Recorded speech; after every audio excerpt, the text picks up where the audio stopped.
உமாபதி மந்திரம் உலகாளும் மந்திரம். ஓம் நம சிவாய ஓம் நம சிவாய ஓம் நம சிவாய சிவாய நம ஓம்.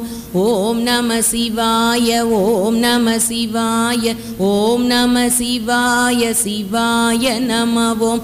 மயிலையில் அருள்மிகு கபாலீஸ்வரன் மதுரையில் விளையாடும் சுந்தரேசன். மயிலையில் அருள்மிகு கபாலீஸ்வரன் மதுரையில் விளையாடும் சுந்தரேசன். கையிலை சிதம்பரத்தில் நடராஜன் கையிலை சிதம்பரத்தில் நடராஜன். காசி கங்கையிலே விஸ்வநாதன். ஓம் நம சிவாய ஓம் நம சிவாய ஓம் நம சிவாய சிவாய நம ஓம். கதி தரும் காஞ்சியில் ஏகம்பவாணன் கடவுர் திருத்தலத்தில் அமிர்த கடேஸ்வரன். கதி தரும் காஞ்சியில் ஏகம்பவாணன் கடவுர் திருத்தலத்தில் அமிர்த கடேஸ்வரன். கண்ணப்பன் கண் பார்த்த காளத்தியப்பன் கண்ணப்பன் கண் பார்த்த காளத்தியப்பன். கண்ணெற்றி கனல் கொண்ட அண்ணாமலையன். ஓம் நம சிவாய ஓம் நம சிவாய ஓம் நம சிவாய சிவாய நம ஓம். சீர்கொண்ட ஒற்றியூரில் மாணிக்க தியாகன் பாலூட்டும் சீர்காழியில் பிரம்மபுரீஸ்வரன். சீர்கொண்ட ஒற்றியூரில் மாணிக்க தியாகன் பாலூட்டும் சீர்காழியில் பிரம்மபுரீஸ்வரன். சீர்கொண்ட ஆரூரில் தியாகராஜன். சீர்கொண்ட ஆரூரில் தியாகராஜன். திருவானைக்காவிலே ஜம்புகேஸ்வரன். ஓம் நம சிவாய ஓம் நம சிவாய ஓம் நம சிவாய சிவாய நம ஓம். ஞானத்தின் வடிவான ஞானலிங்கம் சகலமெல்லாம் காக்கும் பூதலிங்கம். ஆனந்த நிலை காட்டும் ஆதிலிங்கம். ஆகம சுடரான ஜோதிலிங்கம். அனைவருக்கும் என்னுடைய பணிவான வணக்கங்களை முதற்கண் தெரிவித்துக் கொள்ளுகிறேன். உங்கள் முகத்தை பார்க்கிற பொழுது நாங்கள் உருகுகிறோமோ இல்லையோ எங்களை உருக வைக்கிறீர்கள் நீங்கள்.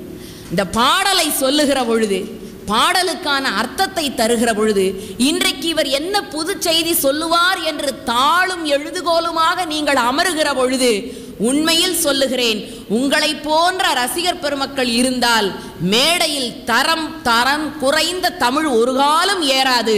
தரமான நல்ல தமிழை சிறந்த ஆன்மீகத்தை நம்மால் தொடர்ந்து வளர்க்க முடியும். ஏன்னா என்னுடைய குருநாதர் அழகா சொல்லுவார், சேகரையா, அவரிடத்துல தான் நான் முனைவர் பட்ட ஆய்வு பெற்றேன். அவர் ஒரு கதை சொல்லுவார். புதுக்கோட்டை சமஸ்தானத்தில் இதே மாதிரி ஒரு பெரிய இசை கச்சேரி நடந்துதான்.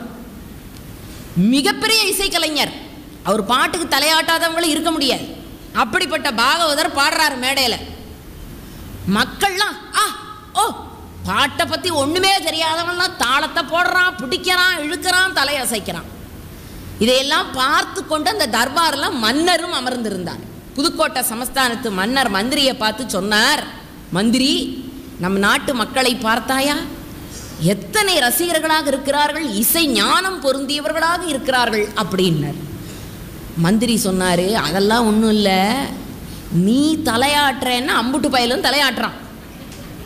நீ தலையாட்டுறதை நிறுத்திட்டேன்னா என்ன நடக்கும்? ஒருத்தனும் தலையாட்ட மாட்டான் ராஜா அப்படின்னா. ராஜாவுக்கு ரொம்ப வருத்தமாக போச்சு. என் நாட்டு மக்களை ஞான சூன்யம் நான் சொல்கிறேன். சரி, இதை ஒரு டெஸ்ட் பண்ணி பார்த்துருவோம், என்ன செய்யலாம். நாளைக்கு நம்ம அரங்கத்தில் எத்தனை பேர் கூடுவாங்க? ஒரு 1000 பேர் கூடுவாங்க. அப்போ வரும்பொழுது ஒரு 1000 எலுமிச்சம்பழங்களை வாங்கி வா அப்படின்னு அமைச்சருக்கு கட்டளை போட்டான். மன்னன் அமைச்சருக்கு புரியலை. எல்லாத்தையும் நம்ம தலையிலே தேய்ச்சி விட போகிறானா மன்னன், எதுக்கு 1000 எலுமிச்சம்பழம்னு யோசித்தான். மறுநாள் அவை கூடியது. எல்லாரும் உட்கார்ந்து இருக்கிறாங்க. எல்லாரோட தலையிலையும் ஒரு எலுமிச்சம்பழத்தை வச்சுட்டான். இப்போ ராஜா சொன்னார், இந்த பாகவதர் பாடும்போது எவனாவது தலையாட்டினான்னு வச்சுக்க, அவன் தலையை ஒரேடியாக சீவிடு அப்படின்ட்டார். ஒருத்தன் பெரிய கொடுவாளை எடுத்துக்கொண்டு மன்னருக்கு பக்கத்தில் நின்றுக்கிட்டு இருக்கிறான். கூர்மையாக கவனிக்கிறான். எந்த தலையாவது அசைதா, எலுமிச்சம்பழம் கீழே விழுந்துச்சா அப்படின்னு அவன் கவனிச்சுக்கிட்டு இருக்கிறான். பாகவதற்கு இதெல்லாம் தெரியாது. அவர் வழக்கமாக மேடை ஏறினாரு. கலையாத மோகன சுவை நானன்றோ, மோகன சுவை நானன்றோ, மோகனம். ஒரே ஒரு ஆள் அப்படின்னா எலுமிச்சம்பழம் கீழே விழுந்துருச்சு. பக்கத்தில் இருக்கிறவன் சொல்கிறான், ரசிக்கிறீரா? இப்போ தலை போகுது உனக்கு. இப்போ எங்களுக்கெல்லாம் ரசிக்க தெரியாது, பேசாமல் கம்முன்னு உட்காந்துருக்கல. யாரும் வெட்டாமலே அவர் தலை ஆடுற மாதிரியே மற்றவனுக்கு தெரியுது. ராஜா கொண்டு வா கொடுவாளை. அவன் நல்ல தீட்டிக்கிட்டு வந்து நிற்கிறான். பாகவதருடைய இந்த அருமையான பாட்டிற்கு கூட தலையாட்டாமல் உயிர் பெரியது என்று கருதி உட்கார்ந்திருந்த 999 பேர் தலையை சிவிடான்ட்டான். அவன் சாத்தான் இப்படி தெரிஞ்சிருந்தா அட்வான்ஸா 4 வாட்டி தலையாட்டி வச்சிருக்கலாமே.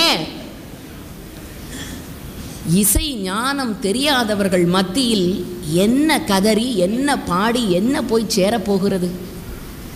திருவையாறில் போய் அத்தனை பேர் பாடுகிறார்கள். அந்த இசை ஞானமும் புலமையும் மிக்கவர்களால் தான் அதனை உணர்ந்து கொள்ள முடியும். மார்கழி பெருவிழா ரசிகர் பெருமக்கள் தமிழையும் ஆன்மீகத்தையும் உணர்ந்து உருகி பின்பற்ற தகுந்த ஒப்பற்ற அவையினர் என்பதை புரிந்து கொண்ட காரணத்தினால் எங்களை போன்றவர்கள் ஒவ்வொரு ஆண்டு இந்த மேடைக்கு வருகிற பொழுதும் ஒரு அங்குலம் உயர்கிறோம். இது உண்மை, வெறும் சத்தியம். நிறைய கருத்துக்களை தாங்கி கொண்டு இந்த மேடைக்கு வருகிறோம். பெரியோர்களை இவ்வளவு பேர் சுரண்டிய பிறகும் இந்தியா இருக்கிறது. இவ்வளவு பேர் கொள்ளையடித்த பிறகும் இந்தியா இருக்கிறது. இவ்வளவு குண்டு கலாச்சாரங்களுக்கு மத்தியிலும் நாம் இந்திய திருநாட்டினுடைய வரைபடத்தை பார்த்து மகிழ்கிறோம். என்ன காரணம்? வெளிநாட்டிற்கு போனவர்கள் சொல்லுகிறார்கள், வெளிநாட்டுக்கு போனால் ஒரு கார் அப்படிங்கிறது அங்கிருந்து ஆரம்பித்து அது வரையில இருக்கும். ஒரு கார் ஓட்டுநர் உட்கார்ந்துருக்கிறாரான்னு பைனாக்குலரை வச்சு தான் பார்க்கணும். அவ்வளவு நீளமாக இருக்கும் அந்த கார். அதை பார்த்துட்டு ஒருத்தர் சொன்னார், அது மாதிரி காரு நம்ம நாட்டில் இல்லையேடா. வெளிநாட்டில் வீடு மரத்தால் தான் கட்டியிருப்பான், ஆனால் எத்தனை வேலைப்பாடு, எத்தனை அழகு. அது மாதிரி வீடு நம்ம ஊரில் இல்லைடா அப்படின்னா ஒருத்தன். வெளிநாட்டில் நெடுஞ்சாலை, ஒரு குப்பையை ஒரு இடத்துல போட முடியாது, சுத்தமாக தூய்மையாக வச்சிருக்கிறான். யா மலேசியாவில், சிங்கப்பூரில், அது மாதிரி நம்ம ஊரில் பார்க்க முடியுதா அப்படின்னா. வெளிநாட்டு வீடுகளும் வெளிநாட்டு கார்களும் வெளிநாட்டு சாலைகளும் வேண்டுமென்றால் கண்ணை கவருபவையாய் இருக்கலாம். ஆனால் நம் நாட்டிலே இருப்பதை போல குடும்ப அமைப்பும் பண்பாட்டு சிறப்பும் வெளிநாட்டில் இல்லை என்பதுதான் நமக்கு இருக்கக்கூடிய பெரிய பெருமை. அந்த பெருமையை கட்டி காப்பது எதுன்னு நினைக்கிறீங்க? அரசியல்வாதிகளா? அரசியல் கட்சிகளா? அவர்களை நான் குறை சொல்லல, அவர்களுக்கு நேரம் இல்லை. எங்களை மாதிரி வாத்தியார்களா? தப்பி தவறி சொல்றேன். வாத்தியார் பெருமக்கள்லாம் இன்னைக்கு என்ன சூழ்நிலையில இருக்கோம் அப்படிங்கிறது எங்களுக்கு நல்லாவே தெரியும். அன்றைக்கெல்லாம் பாடம் நடத்துகிற பொழுது ஆசிரியர் எப்படி இருக்கணும்னா, மகாபாரதத்தில் ஒரு அருமையான காட்சி. ஆசிரியர் துரோணாச்சாரியார் கீழே கொண்டு வந்து வில்ல வச்சிருக்கிறார். வில்லு எப்படி விடுறதுன்னு பாடம் கற்றுக் கொடுக்கணும். ஒரு பக்கம் பூரா பாண்டவர்கள், ஒரு பக்கம் பூரா கௌரவர்கள். இவரோ ஒரு மரத்தடியில் நிற்கிறார். மரத்தில் ஒரு கிளையில நுனியில ஒரு பொம்மை காக்காயை கொண்டு போய் வச்சார். நல்லா கவனிச்சுக்கங்க, கீழே வில்லு, பாடம் எப்படி வில்லு விடுறதுன்னு. நிற்கிறது மரத்தடி, மரத்தினுடைய கிளையில நுனியில ஒரு காகம் பொம்மை. மாணவர்கள் பாண்டவர்களும் கௌரவர்களும், ஆசிரியர் துரோணாச்சாரியார். அவர் முதல்ல தருமனை பக்கத்தில் கூப்பிட்டார். ஏன்னா அவன் தான் அண்ணன், பாண்டவர்களுக்கு தலைவன். தருமா பக்கத்திலே வா, உனக்கு இந்த மரம் தெரிகிறதா அப்படின்னார். தருமன் சொன்னான், குருதேவா, மரமும் தெரிகிறது, அதற்குள்ளே அறமும் தெரிகிறதுன்னா. உனக்கு வில்வித்த வராதரா, நீ போய் உட்கார். அடுத்து கௌரவர்கள் பக்கம் திரும்பினார். கௌரவர்கள் தலைவன் துரியோதனா, பக்கத்திலே வா, இந்த மரம் தெரிகிறதா, என்னென்ன எங்கள் அப்பா மாதிரி கண்ணு தெரியாதவன் நினச்சிங்களா சார்? இவ்வளவு பெரிய மரம் இருக்குதே என் கண்ணுக்கு தெரியுதுன்னா உனக்கு வில்வித்த வராது, போய் உட்காரு. ஒவ்வொருத்தரையா ஆசிரியர் கூப்பிட்டு மரம் தெரிகிறதா மரம் தெரிகிறதா மரம் தெரிகிறதான்னாரு. ஒரு பயலாவது ஆசிரியர் என்ன பதிலை எதிர்பார்த்தாரோ அதை சொல்லலை. கடைசி ஆள் யாரு? அர்ஜுனன். இப்போ துரோணர் அர்ஜுனனை பக்கத்தில் கூப்பிட்டார். பார்த்திபா, பக்கத்திலே வா, உனக்கு இந்த மரம் தெரிகிறதா? மரமா? எங்கே இருக்கிறது குருதேவா அப்படின்னா. துரியோதனன் சொன்னா, பகல்லையே கண்ணு தெரியாதவனுக்கெல்லாம் வாத்தியார் பாடம் நடத்த போறாரா, வாய மூடு, உன் டர்ன் முடிஞ்சு போச்சு இல்லை, பேசாம போய் உட்கார். சரி போகட்டும். அர்ஜுனா, உனக்கு மரம் தெரியவில்லை, ஒரு கிளை ஒரு கோடு போல் அந்த பக்கம் போகிறதே, அது உன் கண்ணில் படுகிறது தானே? மன்னிக்க வேண்டும் குருதேவா, மரமே தெரியவில்லை, பிறகு எப்படி எனக்கு கிளை கண்ணில் படும் அப்படின்னா அர்ஜுனன். ஆசிரியர் சொன்னார், சரி போகட்டும். அந்த நுனியிலே ஒரு காக பொம்மை, மரத்தால் செய்யப்பட்ட காக்கா பொம்மை வச்சிருக்கேனே, அது உன் கண்ணில் படுகிறது தானே அர்ஜுனான்னாரு. காலில் சாஷ்டாங்கமா விழுந்த ஆசிரியர் காலில் அர்ஜுனன், மன்னிக்க வேண்டும் குருதேவா, மரம் என்கிறீர்கள், கிளை என்கிறீர்கள், காகம் என்கிறீர்கள், பொம்மை என்கிறீர்கள், எனக்கு எதுவுமே தெரியவில்லைன்னா குருநாதருக்கு கோபம் வந்தது. ஏண்டா, மரம் தெரியல, கிளை தெரியல, காக்கா பொம்மை தெரியல, என்ன தாண்டா தெரியுது உனக்குன்னாரு. அர்ஜுனன் சொன்னான், குருதேவா, மரம் தெரியவில்லை, கிளை தெரியவில்லை, காக பொம்மை என் கண்ணில் படவில்லை, ஒரு அரை வட்டம் போல ஒரு கழுத்து பகுதி மட்டும் என் கண்ணில் படுகிறது குருதேவா, நான் என்ன செய்யட்டும்னா. ஆசிரியர் சொன்னார், உனக்கு தானடா வில்லாற்றல் வரும், எடு வில்லை, தொடு நானை, எவன் ஒருவனுக்கு வில் வித்தையை கற்றுக்கொள்ளுகிறவனுக்கு இலக்கு மட்டும்தான் என் கண்ணில் படுகிறது என்று நினைக்கிறானோ அவன்தான் வெற்றி பெறுவான், அந்த வெற்றியாளன் நீதாண்டான்னு சொன்னார் துரோணர். இன்னைக்கு ஏன் மாணவன்கிட்ட போயிட்டு இதெல்லாம் சொல்ல முடியுமா? சொன்னால் கேட்குற சூழ்நிலையெல்லாம் இருக்கானா? 20,000 ரூபாய் சம்பாதிக்கிற வாத்தியார 20 ரூபாய் கத்தியை வச்சு குத்தி கொலை பண்ணி க்ளோஸ் பண்ணிடுறோம். அவன்கிட்ட நான் மரம் தெரிகிறதா, கிளை தெரிகிறதா, உடனே அவன் சொல்லுவான், உன் உடம்பு எப்படி இருக்கு, உன் வாழ்க்கை தெரியுதா உனக்கு கண்ணுலம்மா. பெரியோர்களே, இலக்கு நோக்கிய பயணம் நமக்கு தேவை. சிறுவனா இருந்தா அவனுக்கு ஒரு இலக்கு. பாடத்தை திறந்து வச்சு படிக்கிறானா, பக்கத்துல கத்தி பாட்டு கேட்க கூடாது, எதிரில் சூப்பர் சாங் தெரியக்கூடாது. இந்த உலகத்தில் எல்லாவற்றையும் மறந்துவிட்டு நானும் என் இலக்கு மட்டும்தான் என்று எவன் ஒருவன் தன்னை பழக்கி கொள்ளுகிறானோ அவன்தான் வருங்காலத்தில் வெற்றியாளனாகிறான். அப்படி பழக்கி கொள்வதற்கான ஒரு முயற்சியை மார்கழி பெருவிழா ஆண்டுதோறும் இந்த மண்ணிலே விதைத்துக் கொண்டிருக்கிறது. கொஞ்ச நேரம் நம்ம கவலைகளை எல்லாம் விட்டு, குடும்ப சுமைகளை எல்லாம் விட்டு, இந்த மண்ணில் எதற்காக நாம் வந்தோம் என்ற ஆத்ம விசாரணை, ஆத்ம பரிசோதனையை தொடங்கி வைக்கிற இடம் இந்த இடம். இங்கே எத்தனை சான்றோர் பெருமக்கள் இந்த அவையிலே கூடியிருப்பார்கள், எத்தனை பேருடைய சிந்தனைகள். ராமாயணம் ஒலிக்கிற இடத்திலெல்லாம் அனுமன் இருப்பான் என்று சொன்னார்களே, பெரிய புராணம் அதை படிப்பதற்கு புண்ணியம் செய்திருக்க வேண்டும். இல்லை இல்லை, படித்ததை எடுத்து சொல்லுவதற்கு புண்ணியம் செய்திருக்க வேண்டும். இல்லை ஐயா, படித்து புரிந்து சொல்லுவதை கேட்பதற்கு புண்ணியம் செய்திருக்க வேண்டும் என்று சொன்னார்களே. அப்படிப்பட்ட புண்ணியவான்கள் இந்த அவையிலே கூடியிருக்கிற இந்த சபை, அப்படிப்பட்ட உயர்ந்த சபையிலே எனக்கு ஐயா அவர்கள் ஒரு வாய்ப்பை கொடுத்து ஒரு தலைப்பை கொடுமான்னு சொன்னார்கள். எனக்கு ஒன்று தோன்றியது, இப்பெல்லாம் டைட்டிலை வச்சுதான் படத்தையே முடிவு பண்றான். பார்க்கறான், கத்தி வெட்டலாமா, வெட்டுமா, போலாமா, வேண்டாமா முடிவு பண்ணிடுறான். அப்படி தலைப்பு என்பது மக்களை சிந்திக்க வைக்கக்கூடியதாக இருக்க வேண்டும். இன்றைக்கு 11 என்பது என்னுடைய தலைப்பு. அது என்ன, வேற ஒன்றும் இல்லை. திருமுறைகளை எழுத்தண்ணி படித்த சான்றோர் பெருமக்களுக்கு நன்றாக தெரியும். எல்லா திருமுறையும் படிப்போம். இந்த 11ஆம் திருமுறையும் 9ஆம் திருமுறையும் கூப்பிட்டு சொல்ல சொன்னா தடுமாற்றம் வரும். எத்தனை எழுதினா தெரியாது, யார் எழுதினார்கள் புரியாது. திருமுறை என்று அதற்கு பெயர் இட்டார்கள். என்ன காரணம்? முறையாக வாழ்வதற்குரிய வாழ்க்கை நெறிகளை சொல்லுகிற காரணத்தினால் அதற்கு திருமுறை என்று பெயர். சான்றோர் பெருமக்களே, கொஞ்சம் இளைய சமுதாயத்திற்கு இந்த கருத்துக்கள் கொண்டு போய் சேர்க்கப்பட வேண்டும். முதல் 3 திருமுறை ஞானசம்பந்த பெருமானுடைய திருமுறை. தோடுடைய செவியன் விடையேறியோர் தூவெண் மதிசூடி காடுடைய சுடலை பொடி பூசியன் உள்ளம் கவர் கள்வன் ஏடுடைய மலரால் உனை நான் பணிந்தேத்த அருள் செய்த பீடுடைய பிரமாபுரமேவிய பெம்மானிவனன்றே.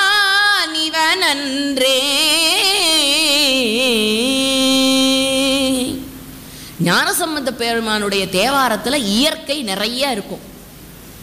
ஏன்? குழந்தையாக இருந்து இறைவனை கண்டவர். குழந்தை காட்சிகளை பார்த்து ரசிக்கிற மனம் அதிகம் உண்டு. அது அவருடைய தேவாரத்தில் வெளிப்பட்டது. அடுத்து 4, 5, 6ஆம் திருமுறை நாவுக்கரச பெருமானுடைய தேவ. ஆண்டவனை ஆண்டானாக தன்னை அடியவனாக ஆக்கிக்கொண்டு அவர் பாடிய பாடல்கள் அனைத்தும் தன் கடன் அடியாரை தாங்குதல் என் கடன் பணி செய்து கிடப்பதுவே. அவர்தான் பாடினார். கல்லுல கட்டி தூக்கி போட்டாலும் கூட கற்றுன்னை பூட்டியோர் கடலில் பாய்ச்சினும் நற்றுணையாவது நமச்சிவாயவே. பூவின் கருங்கலம் பொங்கு தாமரை. பூக்களிலேயே சிறந்தது எதுன்னா தாமரை. ஆவினு கருங்கலம் அரணஞ்சாடுதல். பசுமாதா கோமாதா பசுவை தெய்வமாக வழிபடுவதுதான் நம் சமயத்திற்கு சிறப்பு. ஏன் தெரியுமா?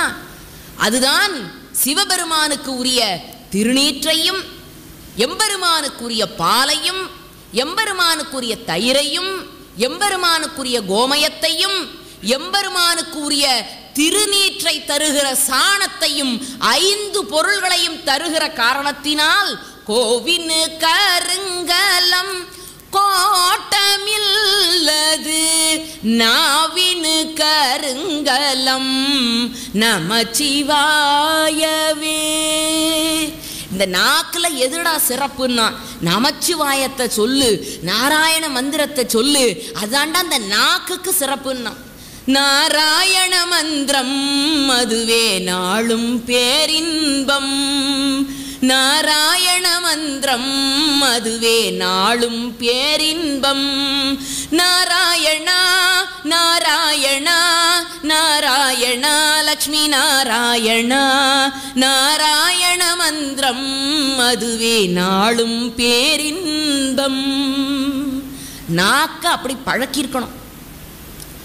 அதனாலதான் அடுத்து வந்தாரு 7ஆம் திருமுறை எழுதின சுந்தரர் பெருமான். அவர் சொன்னார், சொல்லும் நமச்சிவாயவே கற்றவர் தொழுதேத்தும் சீர்கரையூரில் பாண்டி கொடுமுடி நற்றவா உன்னை நான் மறக்கினும் சொல்லும் நமச்சிவாயவே. இப்போ உடம்பு நல்லா இருக்கு, மனசு நல்லா இருக்கு, நினைவு தப்பி போகலை, சிந்தனையெல்லாம் ஒருமுகப்படுத்த முடியுது. இப்போவே இறைவனுடைய திருநாமங்களை சொல்லி சொல்லி புண்ணியத்தை சேர்த்து டெபாசிட் பண்ணி வைங்க. அதுதான் ஃபிக்ஸட் டெபாசிட். உங்கள் பேங்க் எது தெரியுமா? மனசு. அதில் இறைவனுடைய திருநாமங்களை சொல்லி சொல்லி சொல்லி சொல்லி எய்ப்புன்னா அதுக்கு பேர். மாணிக்க வாசக பெருந்தகை சொன்னார், எய்ப்பினில் வைத்தேன். எய்ப்புன்னா என்ன? Fixed deposit. சேமித்து வச்சுக்கங்க.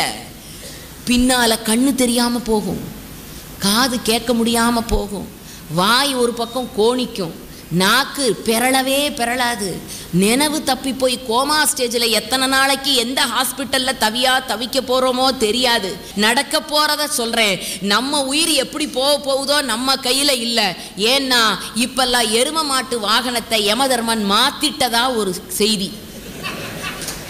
டாடா சுமோ லாரி, இப்படி மிகப்பெரிய பிரம்மாண்ட வாகனங்களை தனக்குரியதாக யமதர்ம மகாராஜா தேர்ந்தெடுத்திருக்கிறதா இப்போ ஒரு லேட்டஸ்ட் நியூஸ், ஹாட் நியூஸ் கிடச்சிருக்கு.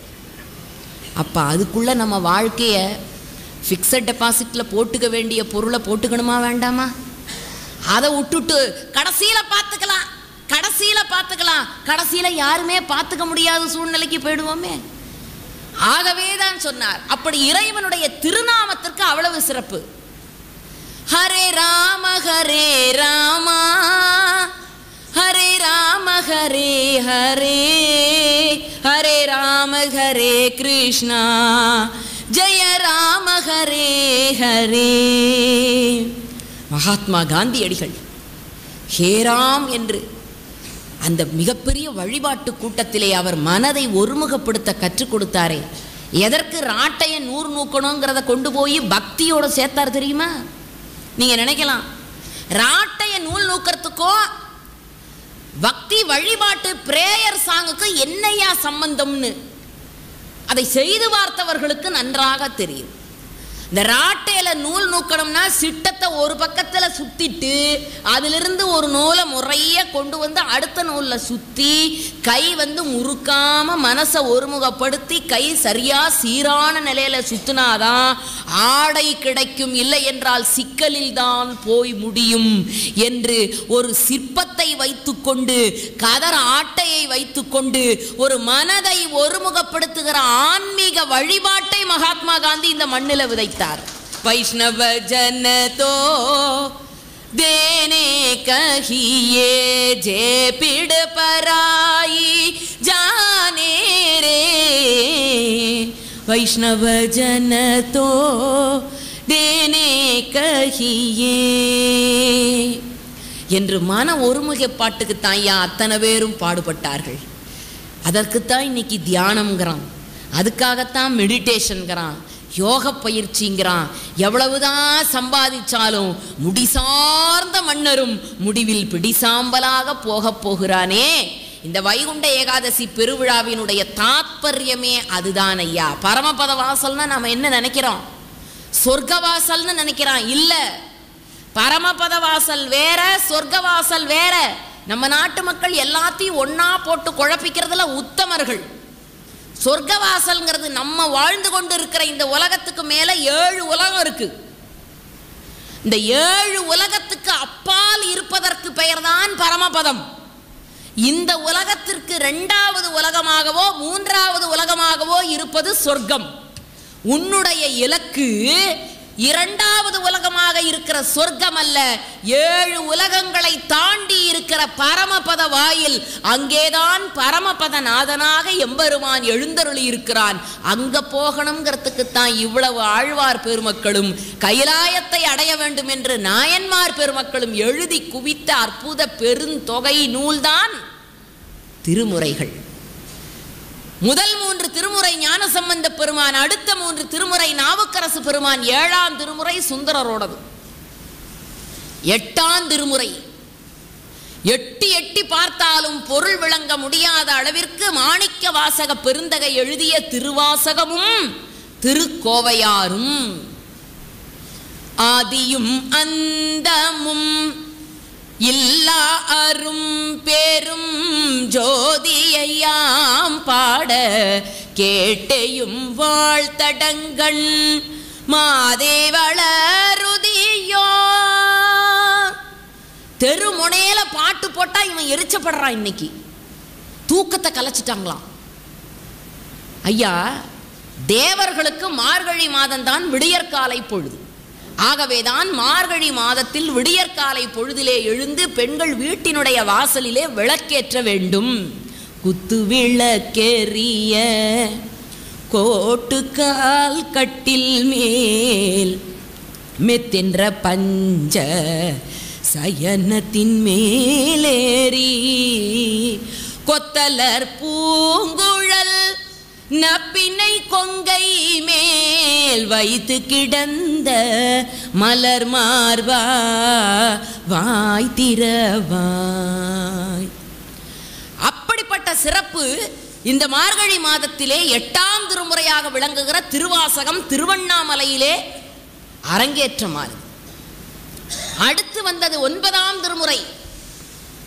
9 பேர் எழுதிய தொகுப்பு நூல். சேந்தனார் தொடங்கி பூந்துருத்தி தொடர்ந்து ஐயடிகள் கணவர்கோன் என்று 9 பேர் எழுதிய தொகுப்பு 9ஆம் திருமுறை. 10ஆம் திருமுறை திருமூலர் எழுதிய திருமந்திரம். இந்த 10 திருமுறைகளை கடந்து 11வது திருமுறையாக 12 பேர் எழுதிய தொகுப்பு 11ஆம் திருமுறை. இந்த 11ஆம் திருமுறையை பார்க்கறதே இல்லை, படிக்கிறதே இல்லை. நம்ம அதில் எவ்வளவு ஆழமான செய்திகள் இருக்கு தெரியுமோ? இந்த 11ஆம் திருமுறையினுடைய முதல் பாடல் யார் எழுதினார் தெரியுமா? சாட்சாத் சிவபெருமானே, அந்த சோமசுந்தர கடவுளே மண்ணிலே வந்து எழுதி கொடுத்த பாடல் திருமுக பாசுரம் என்று அதற்கு பெயர். பெயர் எப்படி வைத்தார்கள்? திருமுக பாசுரம். திரு ஆலவாயுடையார். மதுரைக்கு அவ்வளவு பெயர் உண்டு இலக்கியத்தில். கூடல் மாநகர், ஆலவாய் அண்ணல், மதுரையம் திருப்பதி, வெள்ளி அம்பலம், இப்படி அடுக்கிக் கொண்டே போகலாம். அந்த மதுரையம் பதியிலே திரு ஆலவாயுடையார் என்பது அங்கு இருக்கக்கூடிய சிவபெருமானுக்கு பெயர். அவர் எழுதிய திருமுக பாசுரம் தொடங்கி நம்பியாண்டார் நம்பி எழுதிய திருநாவுக்கரசர் ஏக தேச மாலை என்பது உள்பட 40 நூல்கள் 11ஆம் திருமுறையாக இருக்கின்றன. நமக்கு தெரியுமா? ஒரு பாட்டு திருப்பாட்டு சொல்ல சொன்னா நிப்பாட்டுங்கிறான். என்ன ஒரு பாட்டும் தெரியல. அவ்வளவு உயர்வு சிறப்புகள். அதுல சிவபெருமானை பற்றி 25 பாடல்கள். இந்த 40 நூல்கள்ல சிவபெருமானை பற்றி 25 நூல்கள். முருகப்பெருமானை பற்றி திருமுருகாற்றுப்படை. அடுத்தது விநாயகப் பெருமானை பற்றி மூத்த விநாயகர் திருவிரட்டை மணிமாலை, மூத்த பிள்ளையார் மும்மணிக்கோவை, விநாயகர் திருவிரட்டை மணிமாலை என்று சொல்லப்பட்ட நூல்கள் 3. அடுத்து கண்ணப்பரை குறித்து 2 பிரபந்தங்கள். அதைத் தொடர்ந்து ஞானசம்பந்த பெருமான் பிரபந்தங்கள், நாவுக்கரசர் பிரபந்தம், திருத்தொண்டர் பிரபந்தம் என்று சொல்லி 40 நூல்களையும் 11ஆம் திருமுறை என்று நம் சைவத்திலே மிகச்சிறப்பாக சான்றோர் பெருமக்கள் தொகுத்து வைத்தார்கள். தொகுத்தவர் யார் தெரியுமா? நம்பியாண்டார் நம்பி என்பவர் தொகுத்ததுதான் இந்த 11 திருமுறைகள். சான்றோர் பெருமக்களே, இதில் இருக்கக்கூடிய முதல் பாசுரம் இன்றைக்கு எம்பெருமானாலே எழுதப்பட்ட சிறப்புடையது. திரு ஆலவாய் உடையாரால் எழுதப்பட்டது.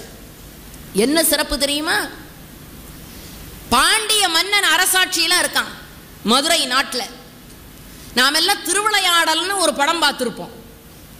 அந்த படத்துல பாணபத்திரர்னு ஒருத்தர் கோவில்களில் பஜனை பாடல்கள் பாடிக்கொண்டிருப்பவர்.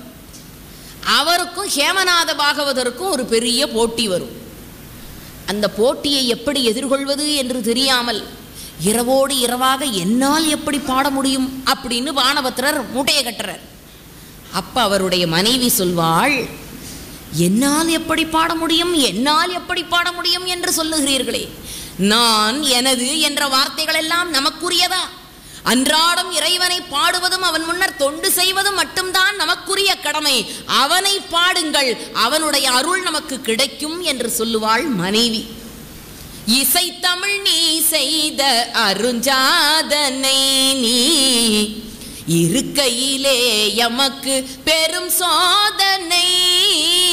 இசை தமிழ் நீ செய்த அருஞ்சாதனை பசை வருமே பாண்டிய நாட்டினிலே குழலி மணவாளனே உனது வீட்டினிலே உயிர் வருத்த மரியாத பாட்டினிலே வெற்றி ஒருவனுக்கோ மதுரை தமிழனுக்கோ இசை தமிழ் நீ செய்த அருஞ்சாதனை என்ற அற்புதமான பாட்டை பாடி அந்த எம்பெருமானுடைய காலில் விழுந்து வணங்கி தன் நிலை மறந்து கிடக்கிறார். அப்புறம்தான் எம்பெருமான் இறங்கி வந்து விறகு வெட்டியா மாறி வீடு வீடா போய் வித்து இந்த கதையெல்லாம் நமக்கு தெரியும். அப்படி எம்பெருமானுடைய திருவடியிலே தன்னை முழுவதுமாக சரணாகதி என்று கொடுத்தவர் பாணபத்திரர். கடவுள்கிட்ட முழுசாக கொடுக்கணும், பேரம் பேசக்கூடாது. ஒரு பொடி பையன் பேரம் பேசுகிறான் பிள்ளையார்கிட்ட, பிள்ளையாரே பிள்ளையாரே 10th நான் பாஸ் பண்ணேன்னா உனக்கு 100 தேங்காய் உடைக்கிறேன், ஒருவேளை ஃபெயிலாக போனேன்னா உன்னையே தூக்கி போட்டு உடைச்சிருவேங்கிறான். அவனுக்கு பக்தினா என்னன்னு தெரியல, இறைவனிடத்தில் வேண்டி கேட்க வேண்டியது எதுன்னு தெரியல. பாணபத்திரர் போய் இறைவனிடத்துல சரணாகதின்னு விழுந்தார். எப்பொழுதுமே இறைவனிடத்திலே முழுமையாக தங்களை ஒப்படைக்க பழக வேண்டும். பாஞ்சாலி அப்படி செய்யல. அவையில முதல்ல என்ன தெரியுமா செஞ்சா, தன் கைகளை மார்பிலே மூடிக்கொண்டு தன்னை தானே காப்பாற்றி கொண்டு விட முடியும் என்று நினைத்தாள். அப்ப கண்ணன் வரல. தன் கைகளை எடுத்து கண்ணா என்னை முழுமையாக உன்னிடத்தில் ஒப்படைத்தேன் என்ற முழுமையாக சரணாகதி அடைந்தாள். அப்ப கண்ணன் வந்து சேலை கொடுத்து மானத்தை காப்பாற்றினார். ஆனால் இதெல்லாம் இப்போ உள்ள பையன்கிட்ட சொல்ல முடியல. நான் சொன்னேன், டேய் பாரா, கண்ணபெருமான் எங்கேயோ இருந்தவர் அந்த நேரத்துக்கு வந்து சேலையை கொடுத்து பாஞ்சாலியோட மானத்தை காப்பாற்றிருக்கிறாரு, நாம் பாராட்ட வேண்டாமா அப்படின்னு. அவன் என்னை பார்த்து கேட்குறான், ஏன் மேடம் பாஞ்சாலியை அவமானப்படுத்துகிற பொழுது அந்த அவையில் யாரெல்லாம் இருந்தார்கள்? துரோணாச்சாரியார், கிருபாச்சாரியார், பீஷ்மாச்சாரியார், எல்லா சாரியார்களும் ஐ எம் சாரின்னு நின்று கொண்டேதான் இருந்தார்கள். அவங்களையெல்லாம் அவ கூப்பிட்டாளா? கூப்பிடலை. இந்த பக்கம் யாரெல்லாம் இருந்தா? 5 கணவன்மார்கள். அவர்களை அழைத்தாளா அவள்? இல்லை. சரி, எதிரிலே இருக்கிற கணவன்மார்களை அழைக்கவில்லை, பக்கத்திலே இருக்கிற ஆச்சாரிய பெருமக்களை கூப்பிடவில்லை, விரைந்து விளைந்து கிடக்கிற மக்களை கூப்பிடவில்லை. இத்தனை பேரையும் நம்பாம எங்கேயோ இருக்கிற கண்ணனை நம்பினா அவன் வரலன்னா போயிருக்கிற மானம் பாஞ்சாலியோட தான் இருக்காது, கண்ணனோட மானம் போயிருக்கும். அவன் எப்படி சிந்திக்கிறான் பார்த்தீங்களா? அப்படி முழுமையாக சரணாகதி என்று விழுந்தவர் பாணபத்திரர். அந்த பாணபத்திரருக்கு வறுமையினுடைய விளிம்பில் இருக்கார். சேர்ந்தே இருப்பது வறுமையும் புலமையும். கட்டி இருக்கிற ஆடை முதல்ல எப்படி இருக்குன்னு மன்னன் பாப்பானா புலவரிடத்துல போனா. ஏன் தெரியுமா? தன் கீழ்ச்சல் தெரியக்கூடாது என்று மூடி மறைத்து கொண்டு போய் பாசி போல படர்ந்திருந்த ஆடையை மறைத்து கூடி குறுகி தன் அறிவு வெளிப்படுவதற்கு முன்பு தன் வறுமை வெளிப்பட்டு விட போகிறதேன்னு அஞ்சுவானா புலவர். அதனால ஒரு அரசன் முதல்ல புலவரை பார்க்கறதுக்கு முன்னாடியே ஆடை கொடுத்து கட்டிக்கொள்ள செய்து அலங்காரம் செய்து கொண்ட பிறகு வயிறு முழுக்க உணவு கொடுத்து அதற்கு பிறகு என் கண்ணு முன்னால் கொண்டு வந்து அந்த புலவரை நிறுத்துறான்னு சொல்லுவானோ. அது மாதிரி ஒரு வறுமை பாணபத்திரம் இருக்கு. யாரிடத்துல போய் கேட்பார்? அதே ஈசனிடத்துல தான் போய் காலில் விழுந்தார். சிவபெருமான் பார்த்தார், கவலைப்படாத, உனக்கு நான் ரெக்கமெண்டேஷன் லெட்டர் தரேன். உலகத்திலேயே முதல்ல ரெக்கமெண்டேஷன் லெட்டர் தந்தவர் சிவபெருமான் தான். அதை வாங்கிக்கிட்டு போனது யார் தெரியுமா? பாணபத்திரர் தான். அந்த ரெக்கமெண்டேஷனுக்கு செவி சாய்ச்சது யார் தெரியுமா? பாண்டிய மன்னன். இந்த பாட்டு எப்படி வருகிறது? பெரியவர்களை இது மாதிரி இலக்கியத்தை பார்க்க நாம கற்றுக் கொடுக்கணும். முதல்ல கடிதம் எழுதுறார், ரெக்கமெண்டேஷன் லெட்டர் எப்படி இருக்கணும். இன்னைக்கு சொல்றான் ஐயா மேனேஜ்மெண்ட் ஸ்டடீஸ்ங்கிறான், ஹவு டு ஃபேஸ் இன்டர்வியூ. இன்னைக்கு பக்கம் பக்கமா பாடம் நடத்துறோம். உன்னை நீ அறிமுகப்படுத்திக்கொள் அப்படின்னா நமக்கு அறிமுகப்படுத்த தெரியல. அறிமுக வாழ்க்கையில ரொம்ப முக்கியம். இப்ப என்ன ஐயா எவ்வளவு அழகா அறிமுகப்படுத்தினார். ஐயா போன வாரம் ஒரு கூட்டத்தில் என்னை திருச்சியில அறிமுகப்படுத்த கூட்டிக்கிட்டு போய் அவங்க படுத்தின பாடு. இந்த மேடை எவ்வளவு புனிதமான மேடை தெரியுமா? திருமுருக கிருபானந்த வாரியார் பேசினார், இறங்கினார், இறைவனடி சேர்ந்தார். புலவர் கீரன் அவர்கள் கடைசியாக ஒலித்தது குரல் இந்த மேடையில் தான். இப்பொழுது பேராசிரியர் விஜயசுந்தரி பேசுவார். வாழ்க்கையில அறிமுகம்ங்கிறது ரொம்ப, அதுவும் நம்மளை யார் அறிமுகப்படுத்துறாங்கன்றத அதை விட பெரிய சிறப்பு. என்னுடைய ஆசிரியர் என்னை அறிமுகப்படுத்தினால் மகிழ்ச்சி, என் மாணவன் என்னை அறிமுகப்படுத்தினால் அது அதை காட்டிலும் மகிழ்ச்சி. ஏன் என்ன பேராசிரியை விஜயசுந்தரி, விஜய் தொலைக்காட்சியில் பேசுறவங்க, இதெல்லாம் நீங்க கொடுக்குற அறிமுகம். கல்லூரியில் வந்து பாருங்க, எனக்கு ஒரு அறிமுகம் என் மாணவன் பேர் வச்சிருப்பான். அவன் முன்னால எங்க பேராசிரியர் அழகா சத்தியசீல ஐயா சொல்லுவாரு, மாணவர்கள் முன்னால் ஆசிரியர்கள் தங்கள் ஆசையை அடக்கி கொள்ள வேண்டும். அவன் கண்ணு முன்னால 2 தயிர் வடை கூட சாப்பிட்டுட்டீங்கன்னா உங்க பேரை தயிர் வடை டோயின்னு மாத்திடுவான். நாளைக்கு போனா பேராசிரியர் அவன் முனைவர் அதெல்லாம் கூப்பிட மாட்டா, தயிர் விட போகுதுராம்பா. யார் நம்மை அறிமுகப்படுத்துகிறார்கள் ரொம்ப முக்கியம் இல்லையா? ஒரு லெட்டர்னா எப்படி இருக்கணும்? ஐயா இன்னைக்கு கடிதம் எழுதுகிற முறையே காணாம போச்சு. தந்தியை ஒழிச்சு கட்டிட்டோம், கடிதம் எழுதுகிற முறை போச்சு. கடிதம் எப்படி இருக்க வேண்டும்? நான் அனுப்புவது கடிதம் அல்ல, உள்ளம், அதில் இருப்பதெல்லாம் எழுத்தும் அல்ல, எண்ணம். நீங்க பழைய திரைப்படங்கள்ல பார்க்கலாம், அந்த கடிதத்தை பிரிச்சு படிச்சாங்கன்னா யார் எழுதுனாங்களோ அவங்க முகமும் அந்த கடிதத்துல வரும்.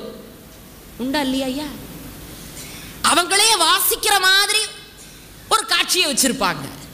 இப்ப கடிதமும் இல்லை, அதை வாசிக்கிற முகமும் இல்லை, அதை கேட்கிற பொறுமையும் இல்லை, எல்லாம் இன்னைக்கு மெசேஜா போச்சு. ஆனா சிவபெருமான் கடிதம் எழுதுகிறார். கடிதம் எழுதுகிற பொழுது முதல்ல ஃப்ரம் அட்ரஸ் கரெக்டா இருக்கணும். அப்பதானே சிறப்பு. எல்லாத்தையும் எழுதி முடிச்சுட்டு தவறான ஒரு இடத்துல கொண்டு போய் போஸ்ட் பண்ணிட்டீங்கன்னா கிடைக்குமா?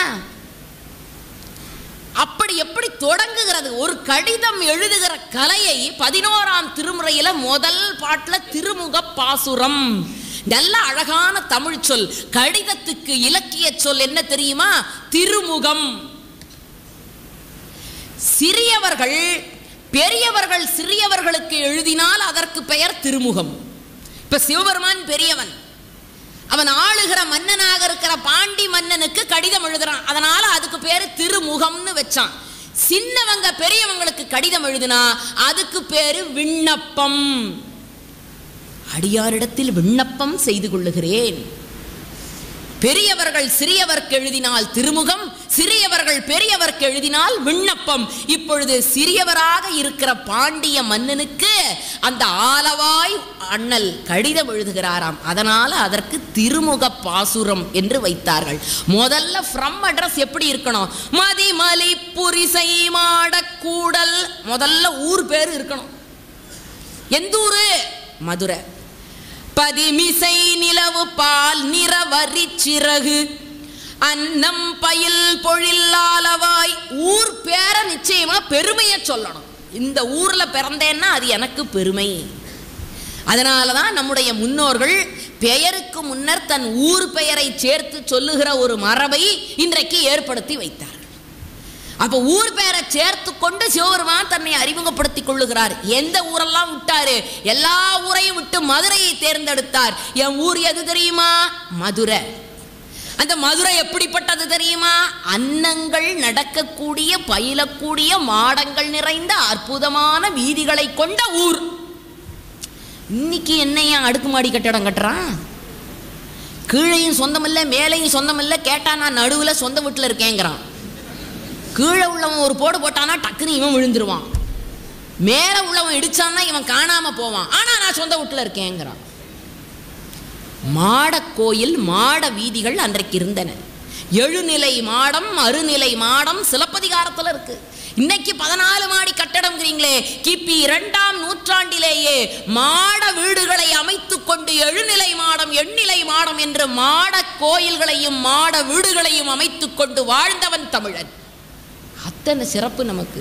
இவர் சொல்றாரு, அப்படிப்பட்ட மாட வீடுகள் நிறைந்த அழகான மதுரை என்னுடைய ஊர். ஊர் பேரை சொல்லியாச்சு, ஊர் பெருமையை சொல்லியாச்சு. பருவ கொன்மோ படியென வளர்க்கு என் உரிமையின் உதவி ஒளி திகழ் குருமாமதி புரை குலவிய குடைக்கீழ் செருமா உரைக்கும் சேரலன் காண்க. பாண்டி நாட்டிலிருந்து இவர் கடிதம் எழுதுகிறாரு சேர நாட்டுக்கு. இப்ப 2 அட்ரஸ் போடணும். சேர மன்னன் பேரை எழுதுறாரு. ஃப்ரம் அட்ரஸ் முடிஞ்சது, பெருனர் முடிஞ்சாச்சு. இப்ப என்ன செய்தி? பாடி ஆஃப் த லெட்டர், கடிதத்தினுடைய வகையை அப்படியே கொண்டு வந்து இந்த திருமுக பாசுரத்திலே வைக்கிறார். பண்பால் யாழ்பயில் பாணபத்திரன். நான் யாருக்கு சிபாரிசு செய்ய போறேனே அவன் ஒழுங்கானவனா இருக்கணும். அவனே ஒரு ஓடுகாலி, அவனே ஒரு உதவாக்கரை. அந்த உதவாக்கரைக்கு ஒரு சிபாரிசு இருந்தா அவனை பத்தி என்ன நினைச்சுக்குவான்? அது என்ன அழகா எழுதுறாரு. பண்பால் யாழ்பயில் பாணபத்திரன். பண்பாக யாழ் மீட்டக்கூடிய புலவன். தன் போல் என் பால் அன்பன். டே, நீ என்னடா ராஜா என்ன கும்பிடுறது, அவன் வறுமையில இருக்கிற புலவன் என்னை கும்பிடுகிறான், அது பெருசுறான்னா. அது என்னையா பெருசு? ஆமா, இந்த நாரதருக்கு எப்பொழுதுமே கொஞ்சம் ஆணவம் ஜாஸ்தி. ஏன்? நாராயண நாராயண, ஒவ்வொரு நொடி பொழுதும் நாராயணனை உச்சரித்து கொண்டே இருப்பவன் நான் ஒருவன் தான் இந்த உலகத்தில். நாராயணன் பார்த்தார், உனக்கு ஓங்கி ஒரு கொட்டு வைக்கணும்னு நாரதரை பக்கத்தில் கூப்பிட்டு, நாரதா, நீ எவ்வளவு பெரிய பக்தன், உனக்கு ஒரு சின்ன சோதனை வைக்கலாம் என்று நினைக்கிறேன். என்ன சோதனை? ஒரு கிண்ணம் நிறைய நல்லெண்ணெயை ஊற்றி நாரதர் கையில் கொடுத்து, இந்த நல்லெண்ணெய் கிண்ணத்திலிருந்து ஒரு சொட்டு கூட கீழே விழாம இந்த 14 லோகத்தையும் ஒரு முறை சுற்றி வான்னு அனுப்பிச்சாரு பெருமாள். இப்போ கையில் நல்லெண்ணெய் ஒரு சொட்டு கூட விழாம அதை தாங்கி பிடித்து கொண்டு நாரத பெருமான் உலகங்களையெல்லாம் சுற்றி கொண்டு வந்து மறுபடியும் நாராயணனிடத்திலே நின்றார். ஒரு பொட்டு, ஒரு சொட்டு நல்லெண்ணெய் கீழே விழலை. ரொம்ப மகிழ்ச்சி இவருக்கு. நாராயணன் கேட்டார், நாரதா, துளி கூட விழவில்லையே? துளி கூட விழவில்லை, ஒரு சொட்டு. சரி, அது இருக்கட்டும், நீ இன்னைக்கு எத்தனை முறை நாராயணா என்ற மந்திரத்தை சொன்னாய்? அது எப்படி? இந்த நல்லெண்ணெய் கீழே சிந்திவிடக் கூடாதே என்பதிலேயே என்னுடைய சிந்தை இருந்ததே தவிர நாராயண மந்திரத்தை என்னால் எப்படி சொல்ல முடிந்தும்? நாராயணன் சொன்னார், ஒரு நல்லெண்ணெயை சிந்திவிடக்கூடாது என்பதற்காகவே நீ என்னை மறந்து விட்டாயே. இந்த உலகம் என்ற பிறவி பெருங்கடலிலே விழுந்து சம்சாரம் என்ற பந்தத்துக்குள்ளே சிக்கிக்கொண்டு பெரிய பிள்ளை ஒரு பக்கம் இழுக்க, சின்ன பிள்ளை இன்னொரு பக்கம் இழுக்க, பெரிய மகன் எனக்கு போட்ட பவுன் அதிகம், சின்ன பொண்ணு அதை விட எனக்கு அதிகம் போடுன்னு இன்னொரு பக்கம் இழுக்க, பென்ஷன் வருமோ வராதோங்கிற ஒரு பக்கத்தில் இன்னொரு பக்கம் இழுக்க, சரி பெண் இல்லைனாலும் பரவாயில்ல, சன் இல்லைனாலும் பரவாயில்ல, பென்ஷன் இருக்குதுன்னு நினைச்சோம், அதுக்கு ஆப்பு வந்ததேன்னு ஒரு பக்கம் அரசாங்கம் இழுக்க, இப்படிப்பட்ட வாழ்க்கையிலும் ஒரு முறையாவது நாராயணான்னு சொல்றானே பூலோகத்தில் இருக்கிற மனுஷன், அவன் பெரியவனா நீ பெரியவனா நீயே முடிவு பண்ணிக்க. நாரதர் வெட்கி தலை குனிந்தார். எம்பெருமானுடைய திருப்புகழை எந்நேரமும் உள்ளத்துக்குள்ள அதனால தான் சொன்னேன், நாம் நினைக்க மறந்தாலும் நான் நினைக்க மறக்காமல் இருக்கும்படி பழக்கணும்னர். அப்படிப்பட்ட பழக்கம் இருந்த காரணத்தினால் தன் போல் என் பால் அன்பன். அந்த சேர மன்னன் யாருடான்னா சேரமான் பெருமாள்னு பேர், அவர் பேரு. எந்நேரமும் சேரமான் பெருமாள் எம்பெருமானுக்கு அலங்காரம் செய்து பூஜை செய்து அந்த எம்பெருமானுடைய கால் சிலம்பு ஓசை கேட்ட பிறகுதான் இவர் உணவு உண்ண உட்காருவார். அப்படிப்பட்ட சேரராஜா அவனுக்கு ஓலை கொடுத்து அனுப்புறார். டேய் மன்னா, நீ என்ன நினைக்கிறது ஒரு பக்கம் இருக்கட்டும்டா, அந்த புலவன் தன் போல் என் பால் உன்னை போலவே அன்பு செலுத்துவான்டா. நீ எனக்கு ஏதாவது செய்யணும்னு நினைச்சியான்னா இந்த பாணபத்திரனுக்கு பொருளை கொடுன்னு கேட்கறது யாரு? சிவபெருமான். அப்படி ஒரு கடிதத்தை எழுதி பாணபத்திரர் கையில் கொடுத்து, இந்த பாணபத்திரர் அதை எடுத்துக்கொண்டு புறப்பட்டு சேர நாட்டுக்கு போகிறார், பாண்டிய நாட்டிலிருந்து. இதுக்குள்ள சிவபெருமான் சேரமான் பெருமாள் கனவுல போய், இப்படி ஒரு ஆள் வருவார், அவருக்கு நீ பொன்னையும் பொருளையும் கொடுக்க வேண்டும்னு அந்த மன்னனுடைய கனவிலும் போய் சொல்லி, சான்றோர் பெருமக்களே, கடவுளிடத்தில் கதி என்று விழுந்து விட்டால் நமக்கு வருகிற எந்த துன்பத்தையும் துடைப்பதற்கு அதுக்கு பிறகு அவன் முயற்சியை எடுத்துக்கொள்வான், நீங்க கவலைப்படவே வேண்டாம்.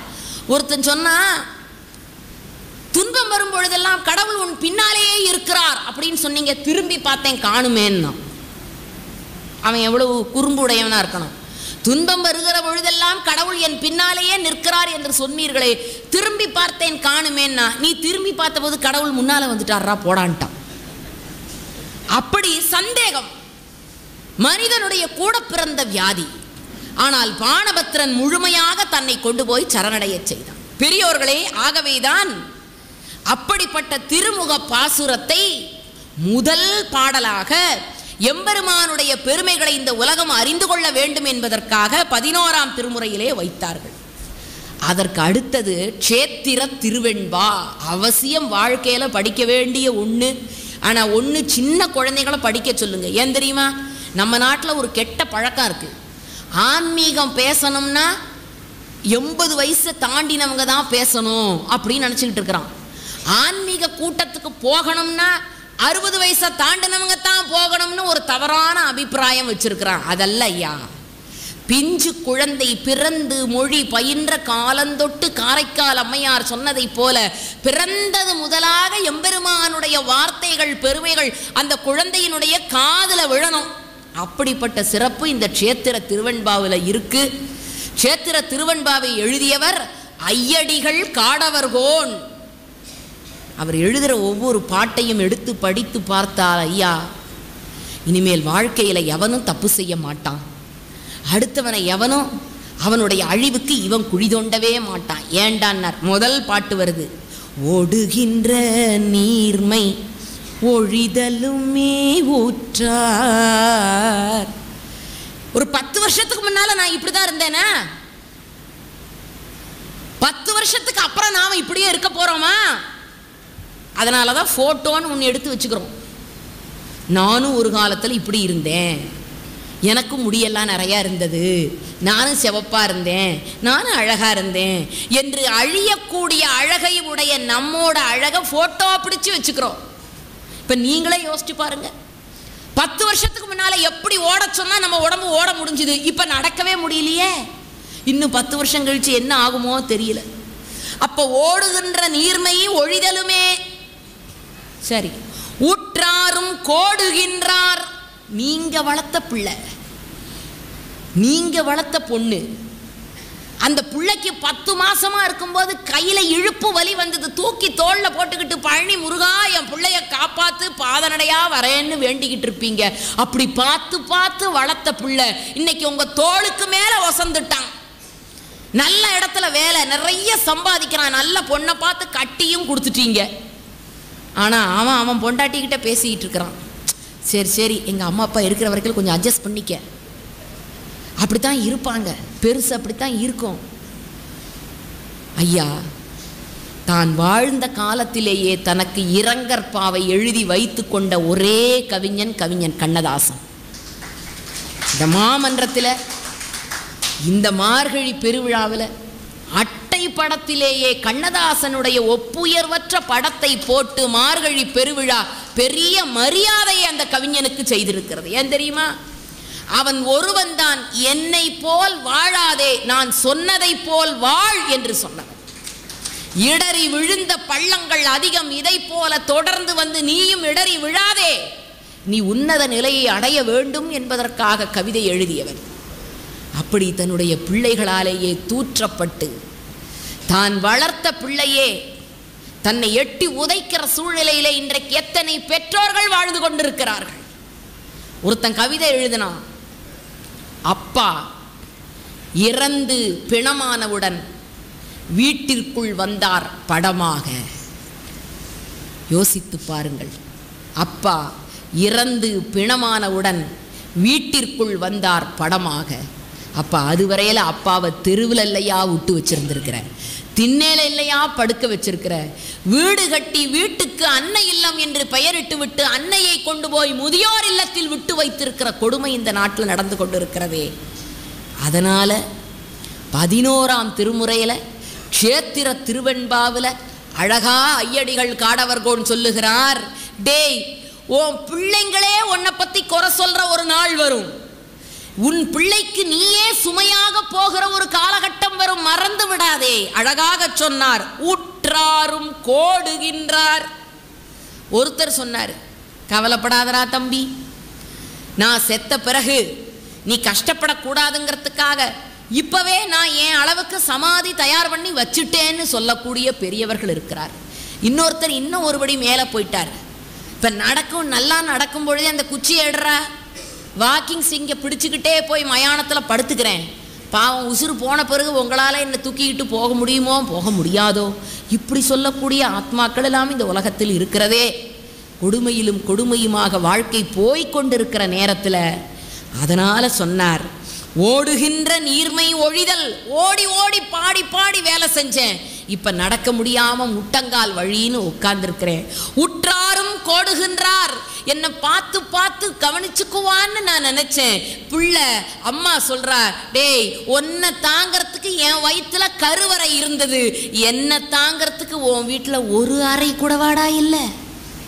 எத்தனை கொடுமையான உலகம் ஐயா என்று பாடுகிறார்கள். அதனால சொன்னார், உற்றாரும் கோடுகின்றார். சரி, உடம்பாது சொன்னதை கேட்குதா? மூப்பும் குறுகிற்று. பல பேரை கேட்டு பாருங்க, டிக்கெட் வாங்கிட்டு ரெடியா இருக்கேன்னு பல பேர் சொல்லுவான். புகை வண்டிக்காக புகை வண்டி நிலையத்தில் காத்து கொண்டிருக்கிறேன், கையிலே பயணச்சீட்டோடு, பெல்லு அடிச்சாச்சு, இனிமே புகை வண்டி வரவேண்டியது ஒண்ணுதான் பாக்கி. இப்படிப்பட்ட சூழ்நிலையிலே எத்தனை பேர் வாழ்ந்து கொண்டிருக்கிறார்கள். அவர்களை பற்றி நினைத்தார். மூப்பும் குறுகிற்று.